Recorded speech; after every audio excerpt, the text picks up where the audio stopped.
आचार्य सिद्धेश्वर पादुकाभ्यो नमो नमः श्री गुरु पादुकाभ्यो नमो नमः श्री गुरु पादुकाभ्यो गुरुणांच गुरुं वंदे रामलालं महाप्रभुं सद्गुरुं चमनं नित्यं प्रार्थये योग सिद्धये। ओम यो ब्रह्माणं विदधाति पूर्वं यो वै वेदांश्च प्रणोति तस्मै तं हदेव आत्मबुद्धि प्रकाशं मुमुक्षुर्वै शरणमहं प्रपद्ये। ओम शांति शांति शांति।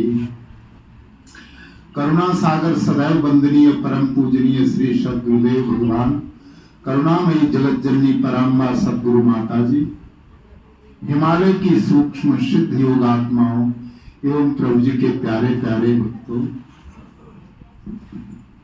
हमारे सद्गुरुदेव बताते थे कि श्रीमद् भागवत महापुराण का भी अध्ययन अवश्य करो। और उनके इसी उपदेश से प्रभावित होकर हमारे कई गुरु भाइयों ने इस महापुराण को मंगाया। उसका कारण यह है कि जो 18 पुराण है उनमें उनका सार और उनका जो सर्वश्रेष्ठता है वो भागवत महापुराण में भक्ति ज्ञान और वैराग्य, उसमें एक बात लिखी है कि गायन्ति देवा किल गीत कानी धन्यास्तु ये भारत भूमि भागे स्वर्गापवर्गास्पद हेतु भूते भवन्ति भूय पुरुषासुरत्वात्। कि देवता इस बात को दिन रात कहते रहते हैं कि धन्यास्तु ये भारत भूमि भागे, कि जो भारत भूमि पर जिन्होंने जन्म लिया है मनुष्य रूप में वे लोग धन्य हैं। कि स्वर्गापवर्गास्पद हेतु भूते, क्योंकि ये भारत भूमि स्वर्ग और अपवर्ग यानी बैकुंठ को देने वाली है। और इसलिए जो देवता लोग हैं वो भवन्ति भूय पुरुषासुरत्वात्, वो जो है सुरत्वात् पुरुषा भूय पुरुषा भवन्ति, वो सुरत्व से भारत के पुरुषत्व को प्राप्त करने की दिन रात कामना करते रहते हैं। इसका कारण क्या है कि जब हमारे हजारों लाखों जन्म हो चुके हैं, हजारों नहीं लाखों, जब से ये धरती बनी है हम भी तब से बने हुए हैं। ये बात ध्यान रखें, हमने हजारों तरह की योनियों में जन्म लिया है, इसलिए हमें पशु पक्षियों के भी गुण है और मनुष्यों के भी गुण है, सब प्रकार के। तो इसका कारण क्या है कि जब पाप और पुण्य बराबर होते हैं, देखिए जब तो पापों की मात्रा ज्यादा हो जाती है मनुष्य शरीर में, मनुष्य शरीर धारण करके जब हमसे पाप 50% से ज्यादा हो जाते हैं तो हमारा जन्म पशु पक्षियों में होता है, हमेशा के लिए नहीं होता। अगर किसी ने अपराध के हिसाब से जेल मिलता है या फांसी मिलती है, जिसका अपराध कम है उसे 6 महीने की जेल या 6 साल की जेल, जिसका बड़ा है तो उसको फिर, तो उसी हिसाब से पापों की को तोड़ करके उस हिसाब से उसका। तो मनुष्य, एक बात ध्यान रखें कि मनुष्य जो जहां मनुष्यों का जन्म होता है इसको मृत्यु लोक कहते हैं, भूलोक है ये।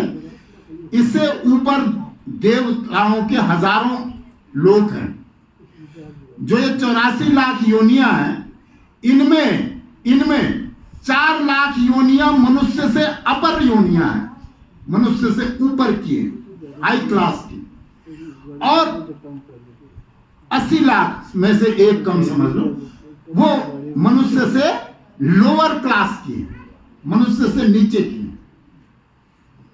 जब हम 50% से ज्यादा पाप करते हैं तो कुछ जन्मों के लिए, 2 जन्म 4 जन्म के लिए पशु पक्षी की सजा में जाना पड़ेगा। मनुष्य से नीचे लोअर क्लास की जो भी योनियां, पशु पक्षी पेड़ पौधे जीव जंतु, वो सब दुख भोग की योनियां, और मनुष्य से ऊपर जो है वो सुख भोग की योनियां है, वो भी भोग योनियां, और नीचे भी वो सोने की जंजीर से बंधे हुए हैं, और नीचे वाले जो है वो लोहे की जंजीर से बंधे हुए दोनों ही हैं। देवताओं को मोक्ष नहीं मिल सकता, वो परमोट होकर के मौज मनाने के लिए स्वर्ग आदि लोकों में रहते हैं। भगवान का दर्शन या मोक्ष देवताओं को नहीं हो सकता। इसी तरह जब तक उनको मोक्ष पाने के लिए वाया मनुष्य शरीर गुजरना होगा। बीच में मनुष्य शरीर ब्रिज है, सेतु है, ब्रिज है भगवान और भक्त को जोड़ने का, मोक्ष। अब ये देखिए आप, और अगर ज्यादा पुण्य, मैक्सिमम पुण्य होते हैं तो स्वर्ग आदि लोक प्राप्त होते हैं, लेकिन स्वर्ग से भी वापस मनुष्यों में लौटना है, पशु पक्षियों की योनियों से, नरक योनियों से भी वापस मनुष्य शरीर में लौटना है, जब तक कि मोक्ष की प्राप्ति ना हो जाए। सकाम कर्म करेंगे तो स्वर्गादि लोक मिलेंगे, है ना, और या फिर नरकादि लोक मिलेंगे। और अगर निष्काम कर्म करेंगे, निष्काम सेवा करेंगे, बिना किसी कामना के करेंगे, तो जन्म मृत्यु से छुटकारा प्राप्त होकर भगवान की का लोक, भगवान की के चरणों की प्राप्ति, जहां से फिर आना नहीं होता, जहां से जन्म मृत्यु नहीं होता, जिसको वैकुंठ या जिसको मोक्ष कहा जाता है, योग की भाषा में उसे कैवल्य कहा जाता है, उस पद की प्राप्ति होती है निष्काम सेवा और निष्काम भक्ति के द्वारा। भक्ति उसे कहते हैं जहां हम अपना सर्वस्व समर्पण कर देते। अब इस भवसागर से, इसे भवसागर कहते हैं, जो सद्गुरु है वो भव रोगों के वैद्य हैं।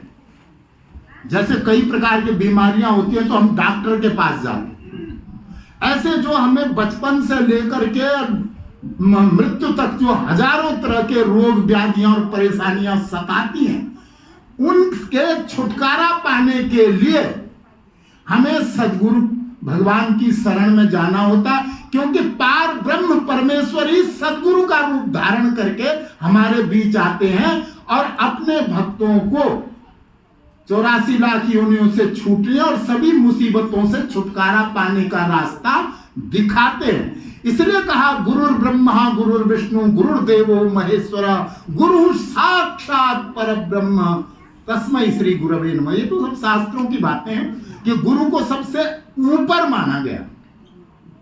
अब गुरु की शरण में जाते हैं। अब यह है कि जैसे आदरणीय दानी जी ने कहा, ये इन्होंने सही कहा कि हजारों शास्त्र, तो 30 लाख भी हैं पुस्तकें पढ़ के, ये एक ऐसा घोर जंगल है कि जिसमें उलझने पुलझने और सब तरह से भटकने का खतरा रहता है। तो इस घोर जंगल से सद्गुरु ही उंगली पकड़ करके बाहर, है ना, पार लगाते हैं। तो सद्गुरु, अब मान ले जाए किसी को कोई बीमारी है, किसी को कोई, तो मेडिकल स्टोर में जाए और खुद ही कोई दवाई उठा के खा ले, कितनी खानी है क्या खानी है, तो मर भी सकता है और कोई भी दुर्घटना हो सकती है। तो वहां जो डॉक्टर साहब हैं, पहले वो नब्ज देखेंगे, रोग नापेंगे कि क्या रोग है, फिर उसकी दवाई बताएंगे। वो जो दवाई बताएंगे उसको खाने से ही रोग बीमारी दूर होगी। अपनी मर्जी से मेडिकल स्टोर से कुछ भी।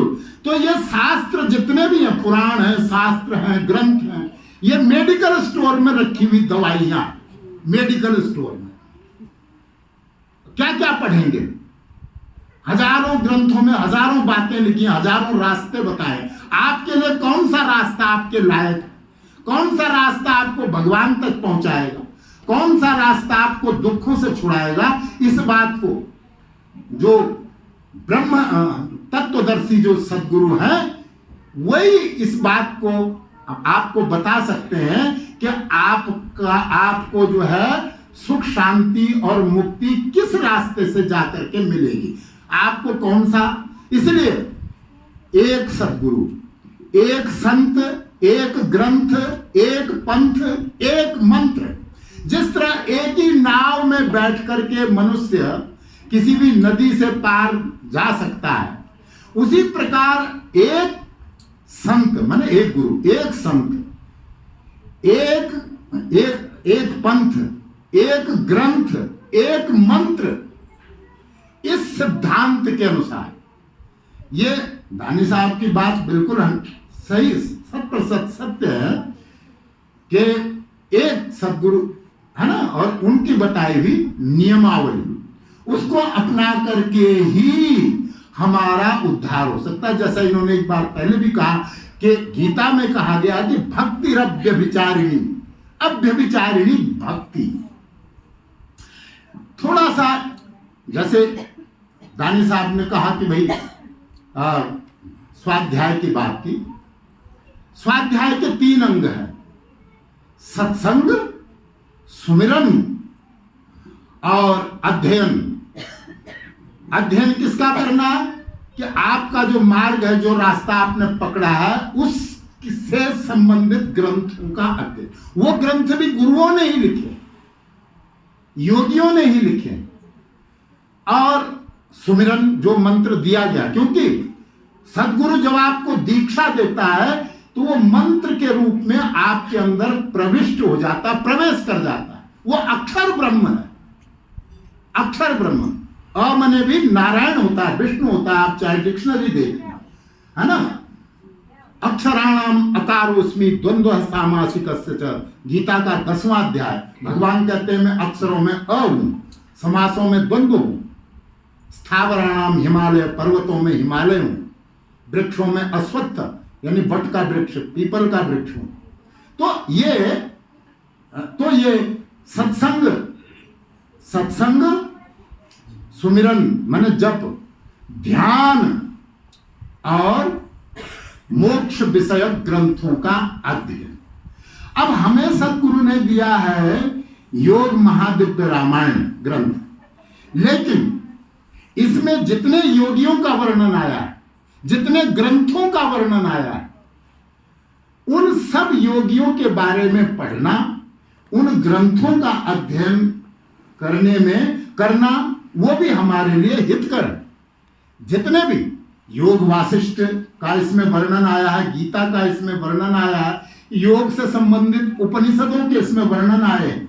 कई योगियों, यहाँ घेरंड संहिता का इसमें वर्णन आया है, शिव संहिता का इसमें वर्णन आया है, इसमें गोरख संहिता का वर्णन आया है, और इसमें जो है बहुत सारे योगियों के अनुभवों का इसमें वर्णन आया है। इसके अलावा इसमें कुछ विशेष जैसे भागवत महापुराण आदि अवतारों का वर्णन आया। महर्षि वेदव्यास है ना, कृष्ण द्वैपायन जिनका नाम था, तो उनके ही जन्म दिवस पर गुरु पूजा, व्यास पूजा, गुरु पूर्णिमा उनके जन्मदिन पर मनाई जाती है। क्योंकि सारे संसार में आज जो ज्ञान बांटा जा रहा है, मैं ये कहता हूं कोई पंथ इस देश में जो है 500 साल पहले आया, कोई इस देश में 1000 साल पहले आया, किसी को 1400-1500 साल हुए हैं, किसी को जो है वो 2025 साल हुए हैं, और किसी को उससे पुराना, तो बस 2-2.5-3 हजार से ज्यादा। लेकिन उससे पहले ये वेद कब के हैं, पुराण कब रचे गए, गीता कब रची गई, महाभारत कब रचा गया, कितने हजार लाख साल पहले से ये ज्ञान प्राप्त हुआ है। संसार में है ना, संसार में जो कुछ जहां फैला प्रकाश विकास है, इस जाति की ही ज्योति का उसमें प्रधानाभास है। करते न उन्नति पथ परिष्कृत आर्य जो पहले कहीं, संदेह है तो विश्व में विज्ञान बढ़ता या नहीं। मतलब आज जो कुछ भी संसार में, आज तो लोग कई पंथ हो गए हैं, कई बातें हो गई हैं, तो लेकिन उनके पास वो ज्ञान कहां से आया, कहां से लिया उन्होंने वो ज्ञान? 2500-3000 साल पहले कोई बताए, किसी का कोई ग्रंथ था या किसी के पास कोई ज्ञान था तो वो बताए। हमारे ग्रंथों में वायुयानों का वर्णन आज का नहीं है। रामायण की रचना कब हुई होगी, कितने हजार साल पहले हुई? त्रेता युग में। कब था त्रेता युग? उसमें वायुयानों का वर्णन है, युद्धक विमानों का, युद्धक शस्त्र अस्त्रों का वर्णन है, दिव्य शस्त्रास्त्रों का वर्णन है, वास्तुशिल्प और वैज्ञानिकता का वर्णन है, विज्ञान। और आज से केवल 200 साल पहले भी अंग्रेज हमारा मजाक उड़ाया करते थे कि कोई भला ऐसा विमान हो सकता है जो आकाश में उड़े, लोगों को ले जाए इधर से उधर। ये सब पागलों का लिखा हुआ है, मूर्ख है। अब कैसे उड़ रहे हैं विमान? और वो बात, उसकी कल्पना नहीं की जा सकती। कोई कभी उस बात की कल्पना नहीं कर सकता जो चीज धरती पर मौजूद ना हो। अगर 500 का नकली नोट बना है तो वो इसलिए बना है कि असली भी है, इसलिए। अगर असली ना हो तो नकली कोई नहीं बना सकता। और इनमें जो ज्ञान विज्ञान का वर्णन आया, सब प्रकार के साइंस का वर्णन इन ग्रंथों में आया है, तो वो था इसलिए वर्णन आया। लेकिन अंग्रेजों ने सदैव हमारा मजाक उड़ाया, दोनों ने, औरों ने। तो भक्ति रव्य विचारिणी, एक गुरु से दीक्षा लेकर के उनके द्वारा बताई हुई नियमावली का पालन करते हुए जो आनंद प्राप्त होगा। और योग साधना से क्या मिलता है, यह साधना करने पर पता चलेगा। मैं कह दूं कि जी योग करने से भगवान मिल जाते हैं, कोई मुझसे पूछे कि आपको मिले हैं, अगर मैं कह दूं कि मुझे मिले हैं, लेकिन मैं आपको कैसे दिखाऊं? आपको वो सिस्टम अपनाना होगा जो मेरा सिस्टम है, जो पद्धति मेरी है, जो नियम मेरा है, जो नियमावली मेरी है, वो आपको अपनाना होगा। तब आपको वो चीज, वो एक्सपीरियंस मिलेगा जो मुझे मिल रहा है। खाली जवानी जमा खर्च में मैं आपको भगवान थोड़े दिखा सकता हूं। अब वो तो दवाई खाएंगे तब लाभ होगा, दवाई कहने से कोई लाभ होने वाला नहीं है। तो एक तो ये बात। दूसरी बात यह है कि दीक्षा गुरु जीवन में एक ही होता है, उन्हीं की बताई हुई पद्धति, मंत्र जाप और सब क्रियाएं करने से उद्धार होता है। पर शिक्षा गुरु अनेक हो सकते हैं, क्योंकि जो पानी आपके गांव में है उसका जो गुणधर्म है, वही गुणधर्म इस गांव के पानी का भी है, कांगड़ा के या नगरोटा के। और अमेरिका का पानी अगर आप पिएंगे तो वो भी आपकी प्यास ही बुझाएगा, क्योंकि पानी का जो धर्म है वो है प्यास बुझाना। गुरु एक तत्व है, वो व्यक्ति नहीं है, और वो अनेक रूपों में अपने ज्ञान को प्रकट करता है। सत्संग की बात की गई, सत्संग अगर नहीं करेंगे तो नाम जप कभी नहीं कर पाएंगे, ये निश्चित है। क्योंकि नाम जप की जो ऊर्जा है, एनर्जी, जो उत्साह, वो बार बार सत्संग सुनने से प्राप्त होती है। जो सत्संग नहीं सुनेगा वो कितना ही कसम खा ले, नाम नहीं जप पाएगा। और उसको नाम जप पर जोर देने वाले उन संतों के वचन सुनने होंगे जो केवल नाम जप की महिमा पर प्रवचन करते हैं। इसको कहते हैं अभ्यास। तो ये है। अब आप हमारे काम की जो बात है, वो कहा गया ना कि सार सार को गहिरे और थोथा दे उड़ाए। आपको सार ग्रहण करना है, अपने मतलब की चीज प्राप्त करनी है, और जो फालतू है उसे छोड़ देना। सामने कोई भी बोल रहा है, उसमें आपकी जो काम की चीज है उसे ले लीजिए।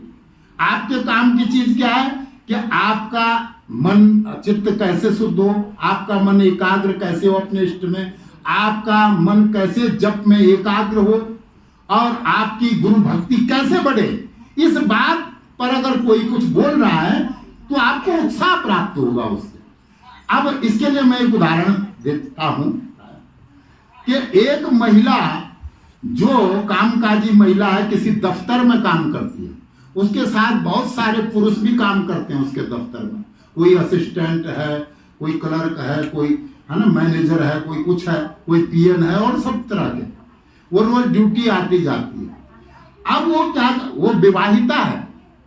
अब वो वहां लंच करती है तो उसके सब पुरुष मित्र भी बैठते हैं, बातचीत करते हैं, लंच करते हैं। फिर कहीं आते जाते होटल में बैठ के चाय भी पीते हैं, बातचीत करते हैं, हंसते बोलते हैं। क्योंकि ये लोक व्यवहार है, लेकिन उसका समर्पण एक के प्रति ही होता है, और इसी में उसका कल्याण भी है। क्यों? अच्छा, एक बात। दूसरी बात, एक महिला, राजस्थान की प्राय महिलाएं ऐसी होती हैं कि पानी जब भर के लाती हैं तो एक घड़ा सिर पर रखा, उस पर दूसरा घड़ा, फिर तीसरा घड़ा, बगल में घास दबाया हुआ है और एक इधर जो है बच्चा गोद में लिया हुआ, आगे डंगर भी चल रहे हैं। अब वो डंगरों को भी हाँक रही है, बच्चा भी पकड़ा हुआ, घास भी पकड़ा हुआ, पर उसका पूरा ध्यान अपने सिर के बोझ पर है। पूरा ध्यान उसका अपने सिर के बोझ पर है और उसी वजह से वो घड़े ठीक ठाक पानी से भरे हुए सुरक्षित है, उसका पूरा ध्यान। इसी तरह योगी भक्त होता है, वो संसार के सारे क्रियाकलापों को करता है, लेकिन उसका पूरा ध्यान अपने गुरु पर होता है, अपने गुरु मंत्र पर होता है और अपने गुरु के बताई हुई नियमावली के पालन पर उसका पूरा ध्यान होता है। बहुसंगी, अभी आदरणीय दानी जी ने बात की, संग का मतलब होता है आसक्ति, अटैचमेंट। संग माने जैसे सत्संग, क्या सच्चे लोगों से, ज्ञानी लोगों से अटैचमेंट बनाओ, सत्संग। और बहुसंगी का मतलब होता है कि जैसे कहा गया कि भाई मेले में है या शादी ब्याह या कहीं क्लब या डांस, मतलब इस तरह, और कहीं पर कोई आदमी मिल गया दोस्त, तो एक एक घंटे तक उसके साथ फालतू बतिया रहे हैं खड़े होकर के। फिर कहीं पर देखा कोई मनोरंजन हो रहा है तो वहां मनोरंजन में फंस गए हैं। तो ये इस तरह की जो बहुसंगी, मतलब जो हर जगह जो है उलझ पुलझ जाता है और अपने अपने रास्ते से हट जाता है। तो ये जो योग है, ये ज्ञान और विज्ञान का रास्ता है। अब जो ज्ञान योग जो है, योग का अर्थ होता है समाधि। समाधि में परमात्मा का दर्शन होता है, भगवान से मिलन समाधि में होता है। ज्ञान का मतलब है भगवान, ज्ञान मीन्स भगवान, और विज्ञान मीन्स, विज्ञान का मतलब है भगवान तक पहुंचाने का जो सिस्टम है, जो तरीका है, उस तरीके का नॉलेज। यानी भगवान जो है, ज्ञान सिर्फ भगवान को कहते हैं। जिसने भगवान को देख लिया, जो भगवान के कांटेक्ट में आ गया, उसी को ज्ञानी कहेंगे। अब हमारे जैसे जो श्लोक रटकर सुना दे, पढ़ा दे, कर दे, है ना, कोई इस तरह का जो लोग करते हैं, उनको विद्वान कह सकते हैं, ज्ञानी नहीं कह सकते। लेकिन हाँ, ज्ञानी विद्वान के साथ साथ कोई ज्ञानी भी हो सकता है, ये असंभव नहीं है। सोने में सुहागा, हो सकता है कि विद्वान के साथ कोई ज्ञानी भी हो, भगवान के संपर्क में आया हुआ व्यक्ति। तो इस तरह से ये ज्ञान और विज्ञान, ज्ञानम विज्ञान सहितम, ज्ञान जो होना चाहिए वो विज्ञान के सहित होना चाहिए। और विज्ञान और विज्ञान में क्या फर्क है? एक बेटा अमेरिका से आया पढ़ करके, माँ घर आया इंडिया में, माँ ने कहा, उसको हलवा बहुत पसंद था, माँ ने कहा बैठ बैठ बेटा, मैं हलवा बना के लाती हूँ, तुझे बहुत पसंद। बोले माँ, अरे मैंने सब पढ़ा है, हलवा कैसे बना, आप बैठो, आज मैं बनाऊंगा, मैंने इतना पढ़ लिख के आया हूँ, सब हलवे का ज्ञान है मुझको। अब वो हलवा बनाने चला गया। उसने पढ़ रखा था कि पहले 15 मिनट घी में उस सूजी को भूनो, है ना, 15 मिनट सूजी को घी में भूनो, और उधर जो है गुड़ को उबाल के शरबत बना के बाद में उसमें पलट दो और करछी से अच्छी तरह वो करो। तो उसने क्या किया कि बर्तन रखा गैस पर और उसमें घी डाला और ऊपर से सूजी डाल के घड़ी देखता रहा। अब गैस तेज थी, वो 10 मिनट में ही कोयला बन गया, वो सूजी 10 मिनट में ही कोयला बन गई। उसने कहा भाई ये क्या हुआ? अब वो सिर नीचे करके बड़ा शर्मिंदा होके माँ के पास, बोले बेटा तू हलवा नहीं ला? बोले माँ बस माफ करना, मेरे से नहीं बन। बोले बेटा कोई बात नहीं, बैठ मैं लाती हूँ। उसने कहा ना माँ तू तो अनपढ़ है, मैं बना दूंगा, मैं पढ़ा लिखा हूँ। अब उसकी माँ गई, उसका तो रोज का काम था, उसने रखा बर्तन और हलवा भूना और तुरंत बढ़िया सुंदर स्वादिष्ट हलवा ला करके उसको परस दिया, क्योंकि उसके पास एक्सपीरियंस है, प्रैक्टिकल है। तो ये योग जो है अनुभव पर आधारित विज्ञान है, नगद लाभ पर आधारित विज्ञान है। अभी करो और अभी पाओ।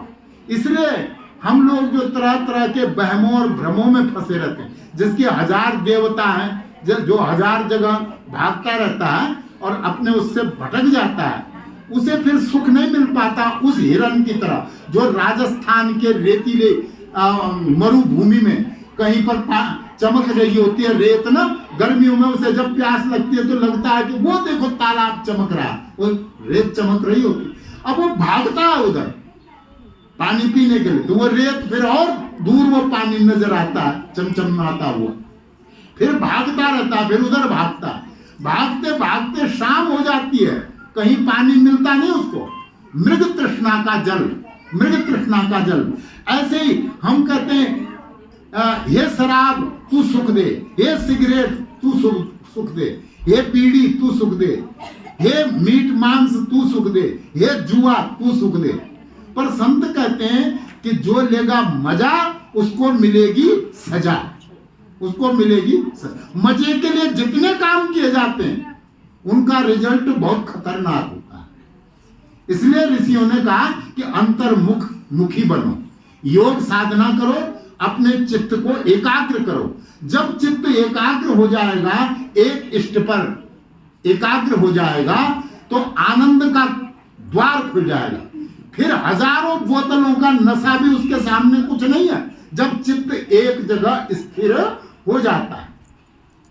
तो ये जो उसकी बात है, तो जितना हम धर्म की तरह अपने कर्तव्य के प्रति जो है ईमानदार होंगे, अपने कार्यों के प्रति ईमानदार होंगे, तो हमारा चित्त तेजी से शुद्ध होता जाएगा और सेवा से भी चित्त शुद्ध होता है, अहंकार नष्ट होता है। और गुरु की प्रसन्नता के लिए गुरु को जो बातें पसंद हैं, अच्छी लगती हैं, उन बातों को जीवन में अपनाने से, उन बातों को व्यवहार में लाने से गुरु की जल्दी प्रसन्नता प्राप्त होती है। और गुरु की प्रसन्नता से जीवन में सारे सुख और संपत्तियां प्राप्त हो जाती हैं। इसलिए गीता जो है वो योग का ग्रंथ है, वो मरते समय सुनाने के लिए नहीं है, बल्कि जीवन में उसके मर्म को समझ करके अपने जीवन में उतारने का वो अद्भुत ज्ञान का है, जो बूंद में सिंधु,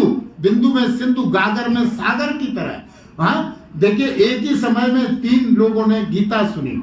एक तो संजय ने सुनी, अर्जुन ने सुनी और धृतराष्ट्र ने सुनी। लेकिन हुआ क्या कि संजय का भी मोह खत्म हो गया, अर्जुन का भी। भगवान कृष्ण ने पूछा कि अर्जुन, मैंने जो कुछ कहा तेरी समझ में आया कि नहीं? तो अर्जुन ने लास्ट में कहा, 18वें अध्याय के लास्ट में, कि नष्टो मोह स्मृतिर्लब्धा त्वत्प्रसादान मयाच्युत स्थितोस्मि गत संदेह करिष्ये वचनं तव। हे भगवान, आपने जो कुछ भी कहा, मेरा चित्त अब शांत हो गया है, मैं अपने को पहचान गया हूं कि मैं कौन हूं, मेरे सारे संदेह समाप्त हो गए हैं, अब मैं आनंद की स्थिति को प्राप्त कर चुका हूं। लेकिन धृतराष्ट्र का अज्ञान और बढ़ गया गीता सुन करके। मोह, ये जो बहुसंगिता है, उसका अज्ञान नष्ट नहीं हुआ। वही गीता अर्जुन ने भी सुनी, वही संजय ने भी सुनी, धृतराष्ट्र के जो सारथी थे, और वही गीता धृतराष्ट्र ने सुनी। पर धृतराष्ट्र का तो मोह और बढ़ गया, और धृतराष्ट्र ने पूछा कि अच्छा संजय, एक बात बता, तुमने सारी बातें सुन ली दिव्य दृष्टि से, अब ये बताओ कि जीत किसकी होगी? तो उसको विश्वास था कि कौरवों के पास दुगनी सेना है और सब राजा उसका साथ दे रहे हैं, ये तो जंगल से आकर के इनके पास साधन नहीं, तो मेरे बेटों की जीत बताएगा। तो उसने कहा, महाराज क्षमा करें मुझे, गीता का अंतिम श्लोक है महाराज, सच्ची बात तो यह है, यत्र योगेश्वर कृष्णो यत्र पार्थो धनुर्धर तत्र श्री विजयो भूतिर ध्रुवा नीतिर मतिर मम। महाराज जिस पक्ष में योगेश्वर कृष्ण रहेंगे और जिस पक्ष में आप अनन्य भक्त धनुषधारी अर्जुन रहेगा पार्थ, तत्र श्री विजय भूति, वहां लक्ष्मी भी रहेगी, विजय भी रहेगी और भूति में सब सुख संपत्तियां और शांति उस पक्ष में जाएगी। यही मेरा एकमात्र दृढ़ विश्वास है, यही एकमात्र दृढ़ विश्वास है। इसलिए श्रद्धा और विश्वास से योग में सफलता प्राप्त हो जाती है। लेकिन हम पहले, भक्त और ज्ञानी में यही फर्क है, ज्ञानी पहले जानना चाहता है और तब मानता है, उसको बहुत वर्ष बहुत जन्म लग जाते हैं मुक्ति में, लेकिन भक्त मान लेता है, पहले जो गुरु ने कहा उसको मान लेता है और उसके बाद उस पर चल पड़ता है, उसका जल्दी कल्याण हो जाता है। बोल श्री सच्चिदानंद महाप्रभु श्री रामलाल।